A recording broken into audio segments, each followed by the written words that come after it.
한대 보고 생각을 하시면은 이제 뭐 다른 학교도 좀 생각하시는 것도 있고 여러 가지 선택지 중에 하나일 수 있을 텐데요. 일단 한대 보고 시험 범위가 넓다라는 얘기는 먼저 말씀을 드리고요. 실질적으로 국어든 뭐 영어든 이런 그 어문 쪽 계열에서는 좀 상당히 넓어요.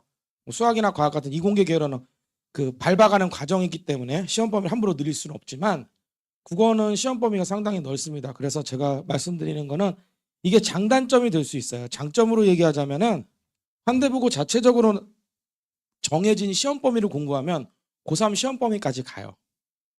그러니까 한대보가 추구하는 게 내신이랑 수능이랑 거의 동일하게 보시면 된다고 생각하시면 돼요. 물론 단점은 최대의 단점은 공부 준비하는 게 너무 힘듭니다.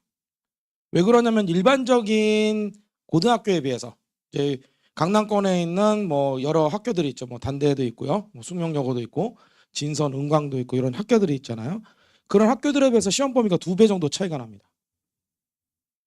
교과서는 문학이랑 문법만 쓰는데 이번에 교과서가 바뀌었거든요. 바뀌었는데 크게 영향을 끼치지 못해요. 교과서 바뀐 것 가지고. 왜 영향을 못 끼치냐면은 한대부고는 부교재를 위주로 공부하기 때문에 교과서는 바뀐 게 큰 영향이 없습니다. 그래서 그 제가 드린 자료 쪽에 보시면은 앞쪽에 이제 그 잠깐 그 설명한 것 중에서 요거 있죠. 국어 얼마나 알고 계십니까? 밑에 보시면은 책을 모양으로 된 그래픽이 2가지가 있을 거예요. 하나는 교과서고 하나는 보시면은 그 부교재 부분에 들려서 나올 건데 부교재가 엄청 많아요. 그리고 얘네들이 대부분 학력평가라든지 혹은 EBS라든지 이런 쪽에서 대부분 기출을 많이 끌어오는데요. 문제들이 되게 최신형을 써요. 그렇기 때문에 한대부고는 말맞다나 시험 범위 내로 공부만 하면 수능까지는 그대로 갑니다. 수능까지. 혼자 공부한 게 어렵다라는 거는 당연한 건데 이거는 사실 근데 어느 학교를 가도 마찬가지일 거예요. 어느 학교를 가도 스스로 공부한다는 것은 조금 어렵습니다. 자, 그러면은 한대부고 보시면요. 진짜 범위가 넓어서 종류가 많은데 사실 한대부고에서 학력평가가 많습니다. 만약에 한대부고를 생각하시면은 학력평가를 미리 좀 공부를 하셔야 됩니다. 학생들이 학력평가 미리 공부한다는 얘기가 있는데 학력평가가 문법, 문학, 독서 지문이 되는데 흔히 독서 지문은 이제 비문학 지문이거든요. 요거를 최신형으로 공부하려면은 EBS에서 쓰는 수능 기출 평가 문제집이라는 책이 있습니다. 그게 정말 운이 좋으면은 한대부고 자체적으로 부교재를 그걸로 선택하는 경우도 있어요. 그러니까 한대부고는 대체적으로 부교재를 1년마다 바꿉니다. 1년마다 바꾸니까 준비하는 게 너무 힘들어요. 힘들 수밖에 없는 게 이게 출판사마다 사용하는 학력평가라든지 EBS 기출 같은 게 조금씩 차이가 있기 때문에 그렇습니다. 그렇기 때문에 결론적으로 말씀드리면은 뭘 준비할지는 아무도 몰라요. 그래서 만약에 준비하신다라고 생각을 하시면은 EBS 걸 먼저 사서 조금 풀어보시는 게 좋습니다. EBS도 종류로 보면은 기출평가 문제집이라고 해서 기출문제도 있는 게 있고요. 고등학교 1학년 거를 먼저 보시면은 내신에 도움이 되고요. 그 다음에 EBS도 올림포스라는 게 있어요. 이것도 그 파트가 나눠져 있는데 올림포스 국어라고 하면은 1학년 거고요. 문학이나 독서 이런 식으로 나가면 고등학교 2학년 겁니다. 그래서 요것도 파트별로 나눠져 있는데 이것도 팁 중에 하나인데 우리 애가 국어를 잘하는지 모르는지 솔직히 어머님들은 잘 모르실 거예요. 애들은 전부 못합니다. 대화가 잘 안 되고요. 글 독해를 잘 못하고요. 이게 어쩔 수가 없는 게 카톡 세대라 가지고 짧은 글을 많이 쓴다고 했잖아요. 짧은 세대라서 그런 것도 있는데 짧은 글도 못 씁니다. 긴 글, 짧은 글을 다 못 써요. 이게 책을 너무 안 읽어서 그렇거든요. 그럼 이제 책을 읽는 방법이 있어요. 대부분 이제 책을 읽는다라고 하면은 많은 책을 많이 읽히려고 하시는데요. 한 권을 여러 번 읽는 게 가장 좋은 방법이에요. 그래서 어떤 책이든 한 권을 사가지고 최소 5번에서 10번까지는 읽어보는 게 제일 좋아요. 근데 같은 책 한 번 읽는 것도 힘들어 하잖아요. 한 번 읽고 나면 다 읽었다고 생각하잖아요. 그건 아니에요. 왜 그러냐면 제가 5번, 10번 읽으라고 얘기하냐면 책 내용을 기억해야 되기 때문에 그래요. 그러니까 우리가 흔히 암기한다, 이해한다 이런 걸로 파트를 나누는 거는 솔직히 말하면 일종의 마케팅 전략인 거고요. 책을 많이 읽잖아요. 좋은 건 맞는데 한 권을 여러 번 읽는 방법을 생각해 보셔야 돼요. 한 권을 여러 번 읽지 않았어요. 그러니까 한자도 모른다, 뭐라 한다 그러는데 한자는 한자 문제집 사서 푸는 게 아니에요. 그것도 물론 시험 대비긴 한데 평상시 한자를 잘 모르잖아요. 그게 왜 그러냐면은 한자가 섞여 있는 조금 옛날식 책 같은 거 있었잖아요. 그런 거 많이 보면은요, 실질적으로 늘어요. 그걸 어떻게 외우냐면 반복하는 수밖에 없어요. 그러니까 애가 엉덩이가 밑질기게 앉아가지고 계속 책을 좀 읽었으면 좋겠다라고 말씀하실 때는 한 권의 책을 가지고 여러 번 읽어야 됩니다. 많은 책을 읽는 게 아니에요.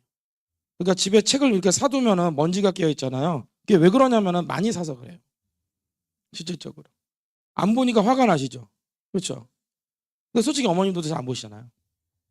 아무 안 보시잖아요. 내용 아시니까 안 보는 것도 있잖아요. 근데 애들은 내용을 모르면서도 안 봐요. 거기에 호기심이 없어요. 그래서 제일 중요한 거는 많이 읽는 게 좋아요. 같은 책을 많이 읽고 똑같은 방식으로 EBS 올림포스나 EBS 수특을 제가 기출문제를 이제 설명을 드렸잖아요. 이게 너무 좋은 책이라서 설명드린 게 아니라요. 다른 출판사 책들도 굉장히 좋아요. 다만 국가에서 사용하는 형태로 나가는 건 EBS라서 그래요. EBS라서. 실질적으로 학력평가 기출문제도 이전까지는 서울시 교육청이나 부산시 교육청에서도 자료를 제공했었는데요. 올해 5월 26일부터는 그 자료 제공이 전부 다 중단됐어요. 다 EBS로 몰아주기 시작했어요. 그걸 뭘 의미하냐면은 EBS 쪽에다 시험 문제에 힘을 실어주고 있는 거고요. 올해 교과서가 바뀌었다는 얘기는 그 현재 1학년 아이들부터 이제 수능이 바뀌거든요. 그 형태 체제를 어떻게든지 EBS 쪽에서 전담할 수 있도록 만들어준다는 뜻입니다. 그래서 문제집도요, 한 권을 사가지고 한 번 푸는 게 아니에요. 한 권을 여러 번 풀어봐야 돼요. 그러니까 그 방식을 잘 생각을 해보셔야 돼요. 그러면 속도도 사실 빨라집니다. 그래서 한대부고에서 시험 범위가 넓다의 문제가 아니라 우리 아이가 지금 당장 어떻게 공부를 해야 되느냐도 되게 중요합니다. 이런 것도 많이 해보면 해볼수록 경험이 쌓이면은 극복할 수가 있어요. 자, 그 다음에 보시면은 비효율적 공부에 대해서 인정을 해야 되는데 이게 제가 제일 열받는 부분 중 하나인데 이게 왜 열받냐면요. 선생님 이거 시험 문제 나와요라고 물어봐요. 저는 그걸 알까요 모를까요? 모릅니다. 시험 범위 안에 있는 내용이지만 그게 나온다 안 나온다는 학교 선생님이 시험 문제 만들 때 알 수 있는 거잖아요. 시험 범위라는 게 다 낸다는 뜻이 아니거든요. 그리고 한대부고는 이따가 한 번 더 말씀드리지만 부교재 선정을 해가지고 한 권짜리는 범위가 이만해요. 근데 학교에서 수업을 안 해요. 교과서 수업만 하거든요. 교과서 수업하고 만약에 시간이 남으면 자습을 줘버려요. 그래서 부교재는 혼자서 알아서 하라는 이 시스템이기 때문에 되게 공부하기 힘들거든요. 그러니까 부교재 작품 중에서 어느 게 안 나와요를 물어보면 저는 참 대답을 할 수가 없어요. 이걸 제가 어떻게 하겠어요? 어쩌다가 때려 맞출 수는 있겠죠. 어쩌다 때려 맞출 수는 있겠지만 그게 다 될 수는 없단 말이죠. 그래서 제가 얘기하는 게 뭐냐면은 비효율적 공부에 대해서 인정을 해야 돼요. 굉장히 아이들이 효율성을 따져요. 시험에 나올 만한 것만 따지고 그것만 공부하고 싶어 해요. 근데 역설적으로 효율적인 걸 알고 싶으면은 비효율적인 공부를 많이 해본 사람이 효율적인 걸 알고 있잖아요. 요리도 많이 해본 사람이 머릿속에서 딱 순서가 나오니까 이렇게 하면 효율적이라는 게 나오잖아요. 근데 요리를 안 해봤는데 효율적인 방법을 알려줘서 소용도 없잖아요. 그렇죠? 이게 마음가짐 중에서 제일 중요해요. 한대부고 공부할 때는 시험 범위가 많다 뭐다 이런 거 다 차치하고 드린 시간에 비해서 안 나올 수도 있지만 그것만 가지고 내가 포기하느니 많이 결정하면 안 된다는 얘기입니다. 정말로 많이 투자해야 돼요. 시간 자체를. 그래서 자기가 이 공부가 시험에 나와요 안 나와요 의심이 들기 시작하면서부터 무슨 일이 발생하냐면요. 자기는 정시를 가겠다는 별 이상한 소리를 당합니다. 선생님 저는 정시로 갈래요. 그랬더니 정시로 가겠다는 게 무슨 뜻인 줄 아니? 수능을 잘 보면 되잖아요. 그럼 너 내신을 포기하면 그때 뭐 할 건데?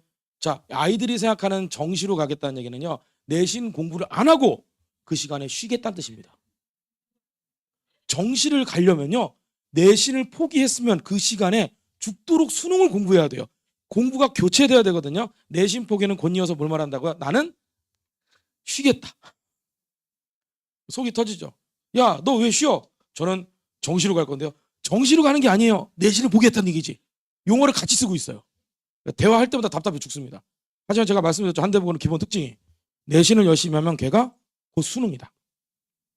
그 다음에 이게 수능형 내신형 가리지 않고 마구 출제된다고 그랬는데 이게 무슨 말씀이냐면요. 내신형은 아무래도 암기가 많잖아요.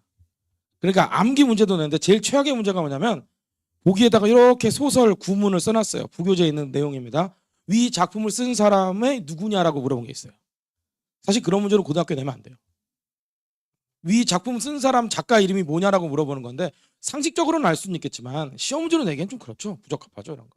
완전 단순 암기이기 때문에 그렇습니다. 근데 그런 것도 막 내요. 어휘 같은 거 내는 거는 좀 이해할 수 있어요. 뭐 사자성어나 이런 것들. 워낙에 사자성어 아이들이 잘 몰라서 그래요. 그런데 그런 건 공부해서 알 수 있지만 솔직히 작가 이름 물어보는 건 좀 그렇죠. 그러니까 한대부고는 시험 문제 낼 때는요 굉장히 막 내요. 그런데 수능형 문제는 굉장히 또 고급지게 잘 내요. 그러니까 이게 범주가 막 왔다 갔다 해요.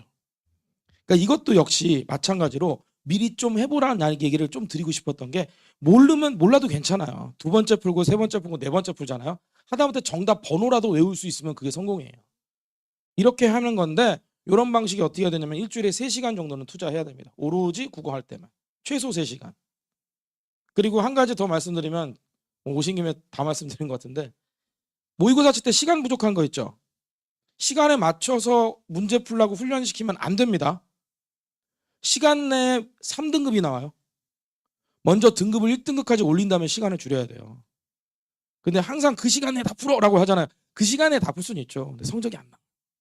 그렇게 하면 안 돼요.